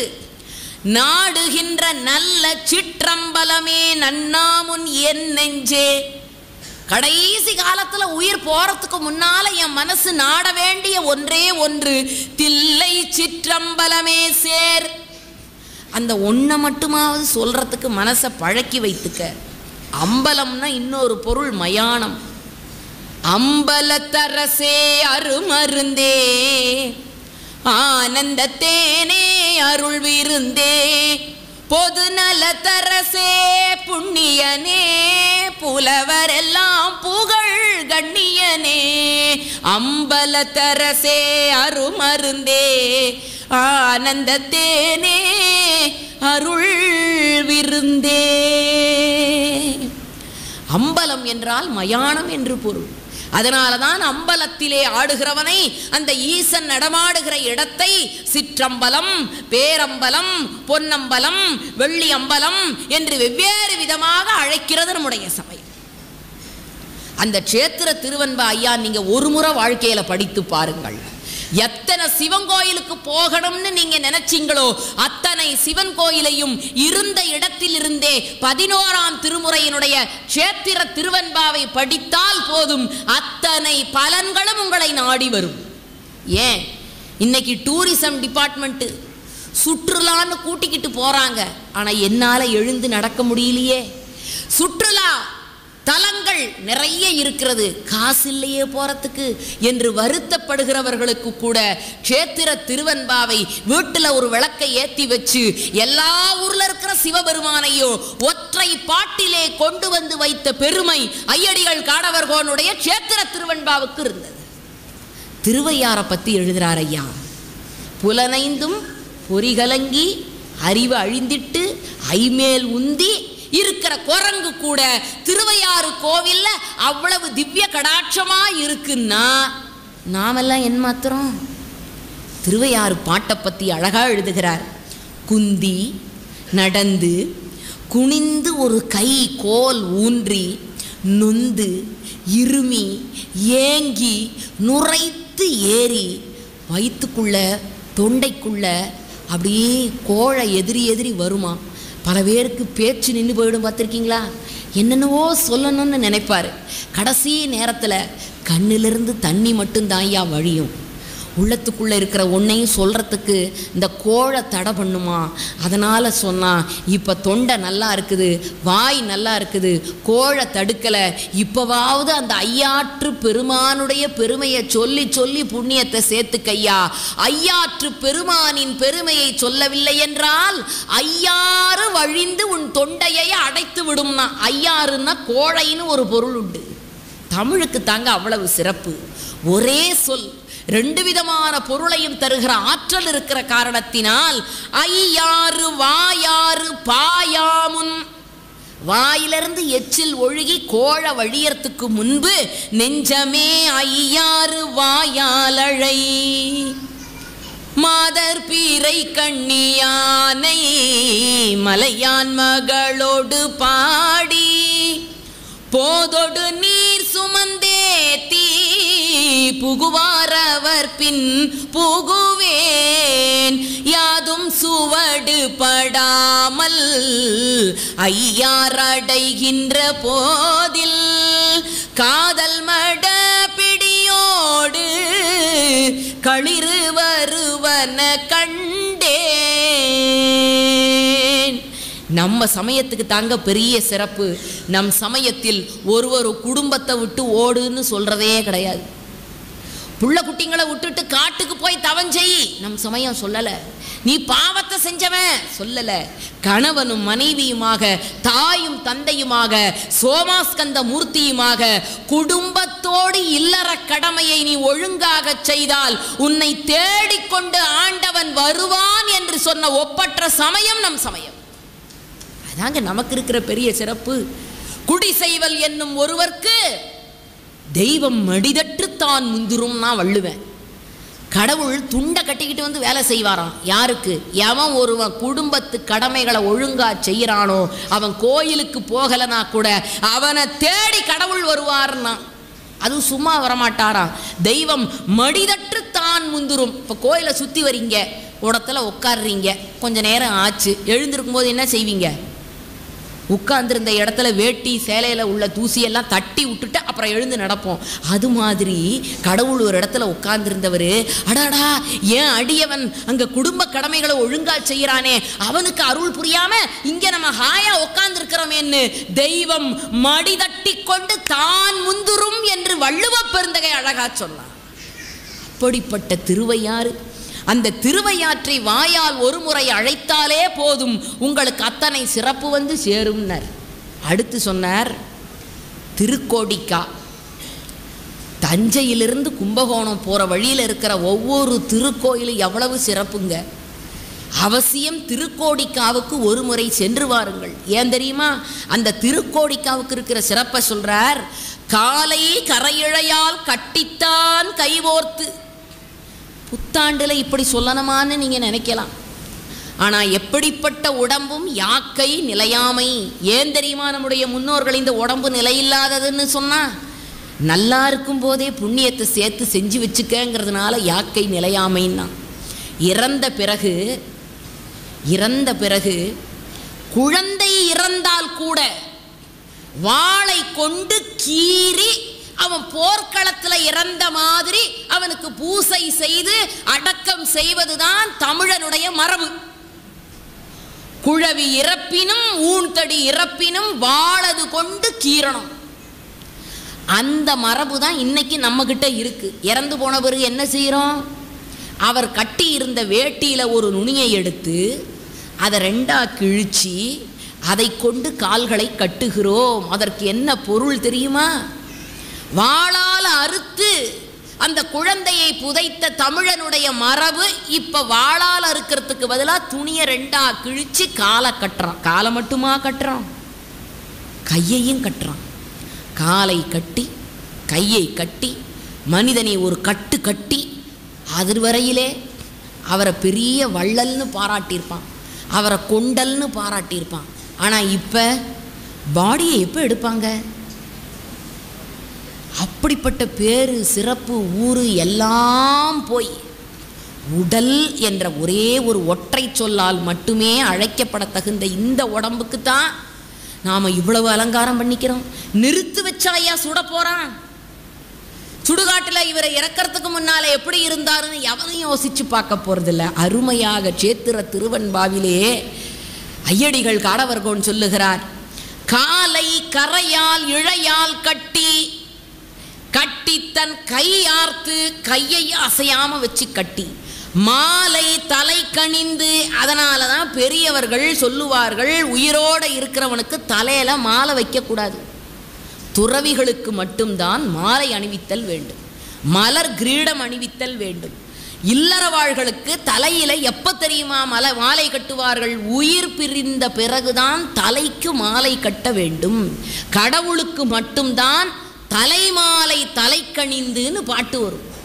இப்ப தலையில மாலையை கட்டி, அது மட்டுமா, கணிக்கு மை எழுதி பிணத்துக்கு அலங்காரம் செய்வதுங்கிறதே நம் சடங்குகளில் ஒன்று.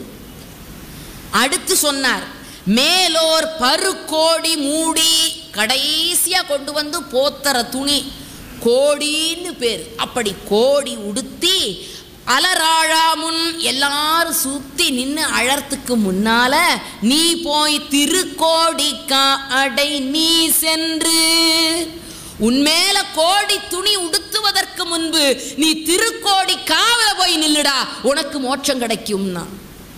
நம் சமயத்தில் இருக்கிற கருத்துக்கள் ஒவ்வொன்றும் ஒவ்வொரு ஊரும் புண்ணியம் செய்ததையா. எந்த ஊரில் எங்க காலை வைக்க முடியும்? அத்தனை இடங்களும் புண்ணிய திருமண்களாக இருக்கிற சிறப்பு நம்முடைய ஊர். நம் சமயத்தில் இருக்கிற கருத்துக்கள் ஒவ்வொன்றும் ஒவ்வொரு ஊரும் புண்ணியம் செய்ததையா. எந்த ஊரில் எங்க காலை வைக்க முடியும்? அத்தனை இடங்களும் புண்ணிய திருமண்களாக இருக்கிற சிறப்பு நம்முடைய ஊர். ஆனால் நம்ம இளைஞனுக்கு அது தெரியலையே. ஒருத்தன் தெருவில் நின்று மண்ணெல்லாம் எடுத்து உடம்பெல்லாம் பூசிக்கிட்டான். நான் மகிழ்ந்து போனேன். சே, இந்த பிள்ளை ஏதாவது ஆன்மீக சொற்பொழிவு எதுவும் கேட்டிருப்பான். வாரியார் சாமி மாதிரி பேசினதை கேட்டு இந்த மண்ணெல்லாம் புனித மண்ணுன்னு உடனே எடுத்து பூசிக்கிறான் போல இருக்குன்னு அவன் அடுத்து ஒரு பாட்டு பாடுனா. சே, என்ன அருமையான பாட்டு. கண்ணே உன் காலடி மண்ணை திருநீரு பாலே நான் அள்ளி பூசிடுவேனே என் நெஞ்சின் மேலே. அப்புறம் தான் பார்க்குறேன் ஒரு பொண்ணு சுடிதார் போட்டு அப்படி போயிட்டு இருக்கு. இவன் எந்த மண்ணை எடுத்து பூச்சிருக்கான்? நம்ம அவ்வளவு சிறப்பையா. கோடி விழுவதன் முன் திரு கோடிக்காவுக்கு போனான். அப்படி ஒவ்வொரு ஊரினுடைய சிறப்பும் அந்த ஊருக்கு வந்த பெயரினுடைய சிறப்பும் சேத்திர திருவெண்பாவில் அவ்வளவு சிறப்பாக எடுத்து சொல்லப்பட்டிருக்கிறது. அடுத்தது நூல் பொன்வண்ணத்து அந்தாதி. இந்த பொன்வண்ணத்து அந்தாதியை எழுதினவர் யார் தெரியுமா? சேரமான் பெருமாள். திருமுக பாசுரம் கொடுத்து விட்டாரே சிவபெருமான், அந்த சேரமான் அரசர் தான் பொன்வண்ணத்து அந்தாதி என்ற ஒரு பாட்டை எழுதியிருக்கிறார். பெரியோர்களே, வண்ணம் வண்ணம் வண்ணம் என்று பாடுவது நம் இலக்கிய உலகிற்கு சிறப்பு. கம்பம் பாடலையா? இவ்வண்ணம் நிகழ்ந்த வண்ணம் இனி இந்த உலகுக்கெல்லாம் உய்வண்ணம் அன்றி மற்றொரு உயர்வண்ணம் காட்டி மைவண்ணத்து அரக்கி போரில் மழை வண்ணத்து அண்ணலே உன் கைவண்ணம் அங்கு கண்டேன் கால்வண்ணம் இங்கு கண்டேன்னா. அதை அப்படியே வாங்கி கண்ணதாசன் கண்ணம் என்னும் மங்கை வண்ணம் உந்தன் முன்னம் வந்த பின்னும் அள்ளி அள்ளி நெஞ்சில் கொள்ள ஆசை இல்லையா, கார்வண்ண கூந்தல் தொட்டு தேர்வண்ண மேனி தொட்டு பூவண்ண பாடம் சொல்ல ஆசை இல்லையா, பால் வண்ண பருவம் கண்டு வேல் வண்ணம் விழிகள் கண்டு மால் வண்ணம் நோய் கொண்டு வாடுகிறேன். அவன் கொடுத்த வண்ணத்தை இவன் எப்படி பிடிச்சுக்கிட்டான்? ஆனா இந்த வண்ணத்துக்கெல்லாம் ஒரு பிள்ளையார் சுழி போட்டவர் யார் தெரியுமா? பொன் வண்ணத்து அந்தாதி எழுதிய சேரமான் பெருமாள் நாயனார். அவர் அழகா சொன்னார். நமக்கெல்லாம் அர்த்தநாரீஸ்வரர் கோலம் நாம பார்த்துருக்கோம் திருச்செங்கோட்டில். ஒரு புறம் உமையம்மை, தலையில கங்கை, இப்படிப்பட்ட கோலத்தை பார்த்து பழகியிருக்கோம். ஆனா எங்கேயாவது ஒரு இடத்துல ஒரு கோயில்ல வலப்பக்கமாக சிவபெருமானும் இடப்பக்கமாக திருமாலும் ஒன்றிணைந்த ஒரு உருவத்தை நீங்கள் பார்த்ததுண்டா? இந்த உருவத்தை தான் மையமாக வைத்து பொன்வண்ணத்து அந்தாதியில முதல் பாடலை எழுதுகிறார். இப்படிப்பட்ட கோலத்திற்கு அவர் தருகிற பெயர் என்ன தெரியுமா? அரி அர்த்தேஸ்வர வடிவம். அரி அர்த்த ஈஸ்வர வடிவம். அரி என்பது திருமாலை குறிக்கும், அர்த்தன் என்பது ஈசனை குறிக்கும். அரி அர்த்தேஸ்வர வடிவம் என்ற ஒரு புதிய வடிவத்தை சமய உலகிற்கு அறிமுகப்படுத்துகிறார் இந்த 11ஆம் திருமுறையிலே. அது என்ன அதிசய வடிவம் என்று பாருங்கள். இடம்மால் வலம்தான் இடப்பால் துழாய். வலது பக்கம் பார்த்தீங்கன்னா கொன்றை மாலை, இடது பக்கம் பார்த்தீங்கன்னா துளசி மாலை. இந்த துளசிக்கு இருக்கிற பெரிய சிறப்பு என்ன தெரியுமா? தமிழ்ல திருத்துழாய் அப்படின்னு சொல்லணும். துளசி என்பதற்கு தமிழ் சொல் திருத்துழாய். நீங்க எந்த செடியும் வைத்த உடனே மனம் தராது. கொஞ்சம் வளர்ந்து ஒரு பூ கொடுக்கிற நிலைமைக்கு வந்த பிறகு அந்த இலையை எடுத்து அப்படி கிள்ளி மோந்து பார்த்தீங்கன்னா வாசனை வரும். ஆனா துளசி செடி மட்டும் வைத்த உடனேயே தோன்றிய உடனேயே மனத்தை தருகிற பக்குவம் துளசிக்கு மட்டும்தான் உண்டு. அதனால தான் துளசியை வைணவ உலகத்தில் அவ்வளவு சிறப்புடையதாக சொல்கிறாங்க. இன்னைக்கு துளசி தானையா அத்தனை மருந்து பொருளாக கிடைக்கிறது. நம் சமயத்தில் எப்படி வச்சாங்க தெரியுமா? கோயிலை மிகப்பெரிய மருத்துவ சாலையாக வைத்தார்கள். உனக்கு சளி பிடிச்சிருக்குதா? பெருமா கோயிலுக்கு போ. பச்சை கற்பூரம் போட்ட தீர்த்தமும் துளசி தழையும் கையில் கொடுப்பாங்க. அதை வாங்கி சாப்பிட்டேன்னா சளி தானா போகும். சிவங்கோயிலுக்கு போ, வில்வ தளத்தை கொடுப்பார்கள். வில்வ தளம் போல் மேனி மினுமினுப்பாக இருக்க வேண்டும் என்றால் வில்வத்தை சாப்பிடு. சுற்றி வருகிற பொழுது, ஒரு காலத்தில் எல்லாரும் நகர்வலம் வந்தாருங்க ஐயா, இன்னைக்கெல்லாம் சுகர் வலம் வந்துகிட்டு இருக்கிறான். அவனெல்லாம் கொண்டு போய் கோயிலில் விடுங்க. 4 சுத்து 5 சுத்து சுத்தி வருகிற பொழுது அங்க இருக்கக்கூடிய நல்ல தூய்மையான காற்று உன்னையும் அறியாமல் நீ சுவாசிக்கிறாய். அந்த சுவாசம் உனக்குள்ளே செல்ல வேண்டும். இப்படி வழிபாட்டு முறைகளிலேயே மருத்துவ குணங்களை வைத்த காரணத்தினாலதான் கோயில் இல்லாத ஊரில் குடியிருக்க வேண்டாம்னு சொன்னான். பிடிச்சதோ பிடிக்கலையோ, கடவுளை நினைக்கலையோ, ஒரு முறை கோயிலை சுத்தி வருகிற பொழுது உன்னையும் அறியாமல் அந்த அலை நீளத்துக்குள்ளே நீ செல்லுகிறாய். அது உன்னை மாற்றுகிறது. இன்னைக்கு அப்படிலாம் இல்லை, எல்லாம் பைபாஸ் போட்டான். ஒருத்தனும் ஊருக்குள்ளே போறதில்லை. ஒரு கோயிலுக்குள்ளேயும் ஒருத்தனும் போக முடியல. கோயில் ஒரு பக்கம் இருக்கு, வீடு ஒரு பக்கம் இருக்கு, ஊர் ஒரு பக்கம் இருக்கு. அவன் அப்படியே பைபாஸ்னு போறான். ஒரு வீட்டில் கேட்டுக்கிட்டு இருந்தேன், 2 வயசானவங்க பேசிக்கிறாங்க. ஏண்டா பென்ஷன் வாங்கிட்டியா? வாங்கிட்டேன். பிள்ளை குட்டிகளுக்கு கல்யாணம் பண்ணிட்டியா? பண்ணிட்டேனே. பேரம்பத்தியெல்லாம் எடுத்துட்டியா? எடுத்துட்டேனே. பைபாஸ்லாம் பண்ணிட்டியா? பண்ணிட்டேனே. என்னது? ஆமாம், புள்ள குட்டிக பெற மாதிரி, கல்யாணம் பண்ணி வைக்கிற மாதிரி, பென்ஷன் வாங்குற மாதிரி இன்னைக்கு பைபாஸ் பண்ணிக்கிறது ஒரு சாதாரண விஷயம். பைபாஸ் பண்ணிக்கிட்டாதான் மனுஷனே ஒத்துக்கிறான் ஐயா.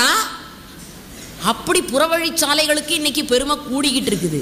ஆனால் வாழ்க்கையில் எதுக்கு சிறப்பு இருக்கணும்? கொஞ்சம் அமைதியாக அமர்ந்து நம் திருக்கோயிலினுடைய வழிபாட்டு முறைகள். ஒரு பக்கத்தில் கொன்றை, இன்னொரு பக்கத்தில் துளசி மாலை. இந்த இரண்டையும் அணிந்து கொண்டு அரியர்த்தநாரீஸ்வரராக எம்பெருமான் இருக்கிற பாட்டை, வடமால் இடன் துகில், வலது பக்கம் பார்த்தா புலித்தோல், ஏன் சிவபெருமான். இடது பக்கம் பார்த்தா பொன்னாடை, ஏன் திருமால். திருமால் எப்பொழுதுமே அலங்கார பிரியர், விதவிதமாக பட்டு உடுத்திக்குவார். அதுவும் இந்த குளிர்காலத்தில் ரெங்கநாத பெருமாள் கோயிலுக்கு வந்து பார்த்தீங்கன்னா 32 பூவாலான போர்வை தயாரித்து வச்சிருப்பாங்க. உலகத்தில் எங்கேயுமே பூவால போர்வை செஞ்சு நீங்க பார்த்தது உண்டாயா? பூவை அவ்வளவு நெருக்கமாக கட்டி கட்டி போர்வை போல ஆக்கி வசந்த உற்சவம் என்று கோடை திருநாள்ல பெருமாளை கொண்டு வந்து நிறுத்தி போர்வை சார்த்துறதே ஒரு பெரிய திருவிழாவா நடக்கும். ஒவ்வொரு பாசுரத்தை சொல்லி, நம்மாழ்வார் பாசுரத்தை சொல்லி ஒரு போர்வை, அதை போட்டுக்கொண்டு 1/2 மணி நேரம் பெருமாள் நிற்பார். அதற்கு பிறகு போர்வை களைதல்னு ஒரு பாட்டு, அதை எடுத்து அடுத்த போர்வை போடுவார்கள். அப்படி எம்பெருமான் அழகொழுக திருமால அலங்காரம் செய்து கொள்ளுகிற அழகே அழகு. அதுக்கு நேர் மாறி என் ஈசன். கட்டி இருக்கிறதும் கோவணம் தான், உடுத்தி இருக்கிறது புலித்தோல் தான், அணிஞ்சிருக்கிறது பாம்பு தான் நகை, கையில் வச்சிருக்கிறது திருவோடு, பூசி இருக்கிறது சாம்பல். ஒரு பையன் பக்கத்தில் வருவான், என் பையன் சொல்றான், பாம்பை போய் நகையா போட்டிருக்கிறாரே, அவர் பக்கத்தில் யாராவது போக முடியுமா மேடம்ங்கிறான். தலையிலையும் அழகா மகா வித்வான் மீனாட்சி சுந்தரம் பிள்ளை சொன்னார் சிவபெருமானை பார்த்து, உன்னை பித்தான்னு சுந்தரர் சொன்னது 100க்கு 100 சரி. பின்ன ஆமா, இந்த உலகத்துல எவ்வளவு இயற்கை காட்சி இருக்கு, அதெல்லாம் விட்டுவிட்டு உன்னை எவையா போய் மயானத்தில் இருக்க சொன்னது? நீ பித்தன் தானே. இந்த உலகத்துல உனக்கு துணியா இல்ல, உனக்கு இலைதழை ஆடையா இல்ல, இந்த புலித்தோலை விட்டா வேற கிடையாதா?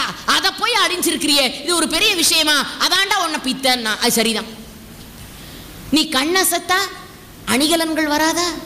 பாம்பை எடுத்துக்கொண்டு இடுப்புலையும் கட்டியிருக்க, கையிலையும் கட்டியிருக்க, கழுத்திலையும் கட்டியிருக்க, இப்படி பாம்பே அணிகலனா போட்டிருக்கிறியே, அதனாலதான் உன்னை பித்தேங்கிறான். 100க்கு 100 சரிதான். இதெல்லாம் உட்டர். கடைசியா அகிலாண்டேஸ்வரி மாலையில எழுதுகிறார் மகாவித்வான் மீனாட்சி சுந்தரம் பிள்ளை, பித்தான்னு உன்னை சொன்னது சரிதான். ஏன் தெரியுமா? ஒரு தண்ணி 3 முறை பிழை பொறுக்கும்.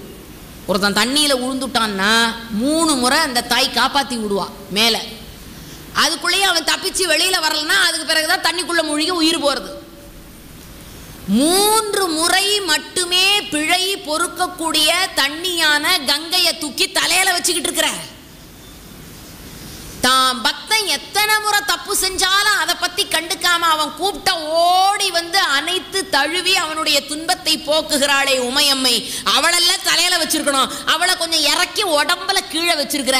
யாரை எந்த இடத்துல வைக்கணுங்கிற புத்தியே உனக்கு இல்லை, நீ பித்தன்னு சொன்னது சரிதான்டான். மகாவித்வான் மீனாட்சி சுந்தரம் பிள்ளை அப்படி எழுதுகிறார். அப்படிப்பட்ட சிறப்பா ஒரு பக்கம் பொன்னாடை, இன்னொரு பக்கத்துல புலித்தோல், வலமாதி இடம் வலம்மான். இந்த நடராஜ பெருமானுடைய வடிவத்தை அப்படியே மனசுல ஒரு முறை கண்ணு முன்னால கொண்டு வந்து நிறுத்துங்க. ஒரு பக்கத்துல மான், இன்னொரு பக்கத்துல சக்கரம். இந்த சக்கரம் எப்படி வந்தது? சலந்தாசுரன் ஒரு அசுரன்.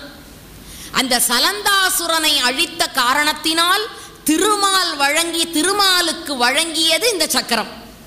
அப்போ ஒரு கையில மான், இன்னொரு கையில சக்கரம். எப்படி அதை உருவகப்படுத்துகிறார்?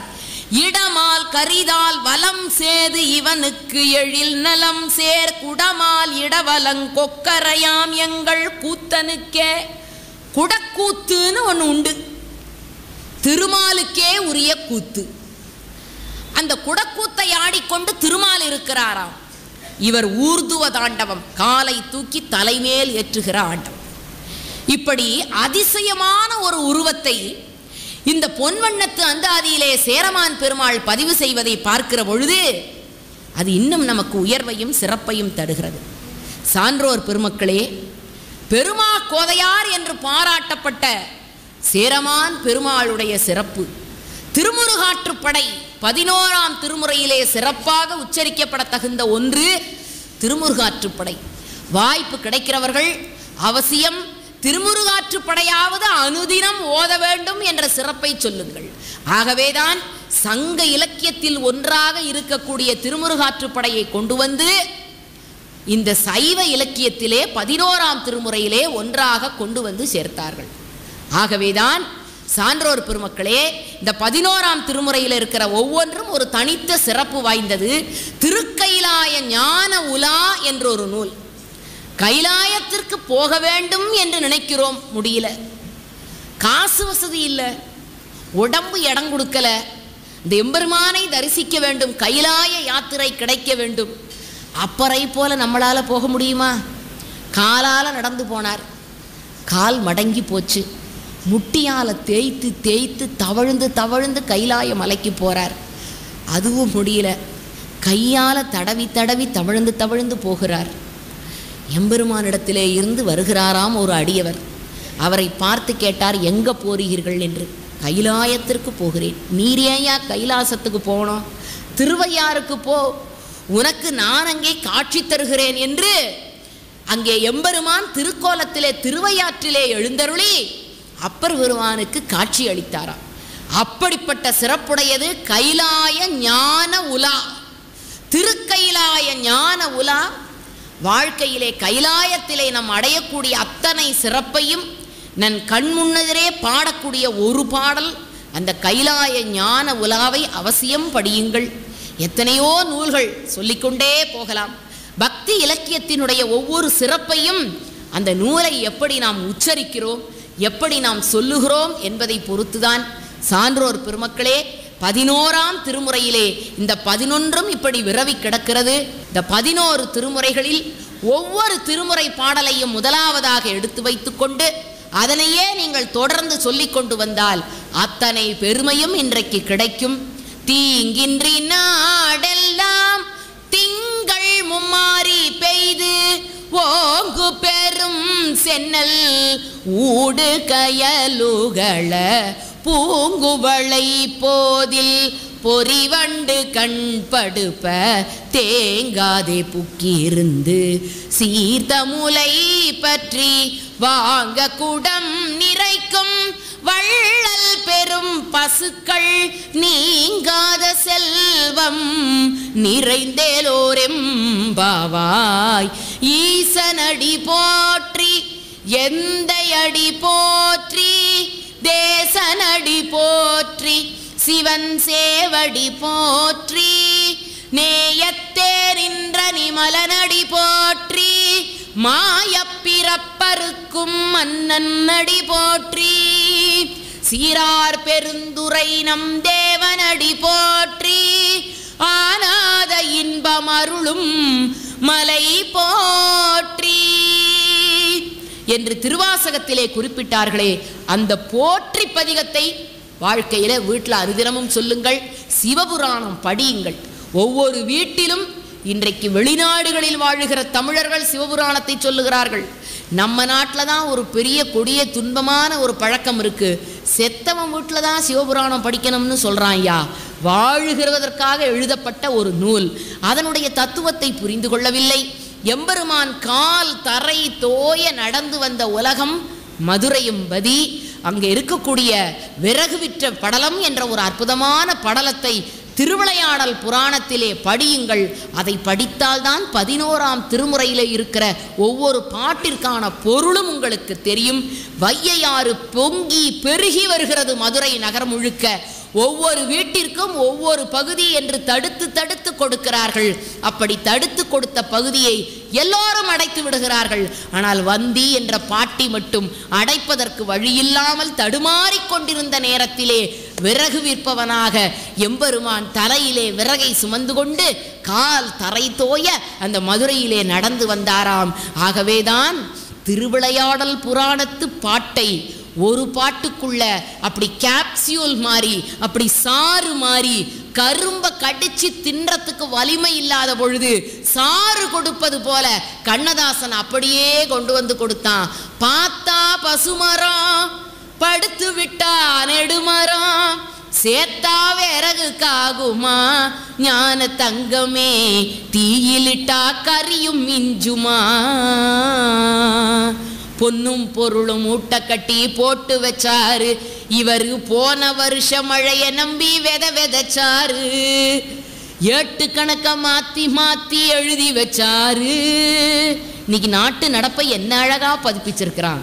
ஏட்டு கணக்க மாத்தி மாத்தி எழுதி வச்சாரு, ஈசன் போட்ட கணக்கு மாறவில்லை போய் விழுந்தாரு, அறுவடையை முடிக்கும் முன்னே விதைக்கலாகுமா, அட ஆண்டவனே உன் படைப்பில் இத்தனை வேகமா, 10 பிள்ளை பெத்த பின்னும் 8 மாசமா, 10 பிள்ளை பெத்த பின்னும் 8 மாசமா, இந்த பாவி மகளுக்கு எந்த நாளும் கர்ப்பவேஷமா, பார்த்தா பசுமரம், படுத்து விட்டா நெடுமரம், சேத்தா விறகுக்காகுமா ஞான தங்கமே, தீயிலிட்டா கரியும் மிஞ்சுமா. பெரிய புராணத்தையும் திருவிளையாடல் புராணத்தையும் படித்தவர்கள் மட்டும்தான் அறிந்து கொள்ள முடியும். ஆனால் கண்ணதாசன் அதை எளிமைப்படுத்தி கொடுத்து அறியாத மக்களையும் கூட நிற்க வைத்து, நான் அசைந்தால் அசையும் அகிலம் எல்லாமே, அறிவாய் மனிதா உன் ஆணவம் பெரிதா, ஆலவாயனோடு பாட வந்தவனின் பாடும் வாயை மூட வந்த ஒரு பாட்டும் நானே, பாவமும் நானே, பாடும் முன்னை நான் பாட வைத்தேனே என்று புராண தமிழை மார்கழி தமிழோடு இணைத்த காரணத்தினால் இன்றைக்கு அட்டைப்படத்திலே மார்கழி பெருவிழாவிலே இடம்பெறுகிற அளவிற்கு கண்ணதாசன் உயர்ந்திருக்கிறான் என்று சொன்னால், பெரியோர்களே, அர்த்தமுள்ள இந்து மதத்தை வாசியுங்கள். எத்தனையோ சான்றோர் பெருமக்கள் சொல்ல துணிந்த கருத்தை எளிமையாக்கி கொடுத்தான். கடவுள் என்னடா கடவுள், இறைவனும் இடியாப்பமும் ஒன்று என்றான். இடியாப்பமா? ஆம்.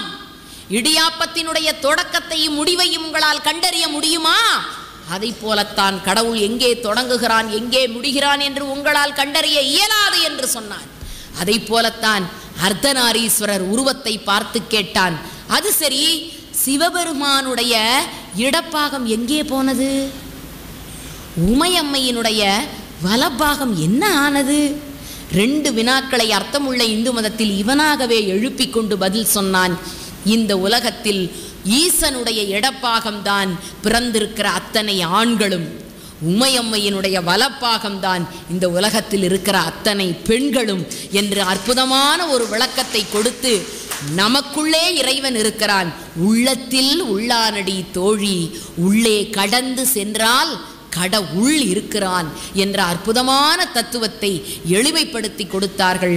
அத்தனை சிறப்புகளையும் உங்களோடு பகிர்ந்து கொள்ளுவதற்கு கரும்பு தின்ன கூலி வாய்த்ததைப் போல அருமையான ஒரு வாய்ப்பை கொடுத்திருக்கிறார்கள். வான்முகில் வழாது பெய்க, மலிவளம் சுரக்க, மன்னன் கோன்முறை அரசு செய்க, குறைவிலாது உயிர்கள் ஓங்க, நான்மறை அறங்கள் ஓங்க, நற்றவம் வேள்வி மல்க, மேன்மை கொள் சைவ நீதி உலங்குக விளங்குக உலகமெல்லாம். நம பார்வதி பதையே. அரஹர மகாதேவா. தென்னாடுடைய சிவனே போற்றி, எந்நாட்டவர்க்கும் இறைவா போற்றி என்று கேட்டுக்கொண்டு இதுவரையில் பொறுமையாக இருந்து கேட்ட உங்கள் அனைவருடைய திருவடி தாமரைகளிலும் விழுந்து வணங்கி அவன் அருளாலே அவன் தாழ் வணங்கி விடைபெறுகிறேன். நன்றி, வணக்கம்.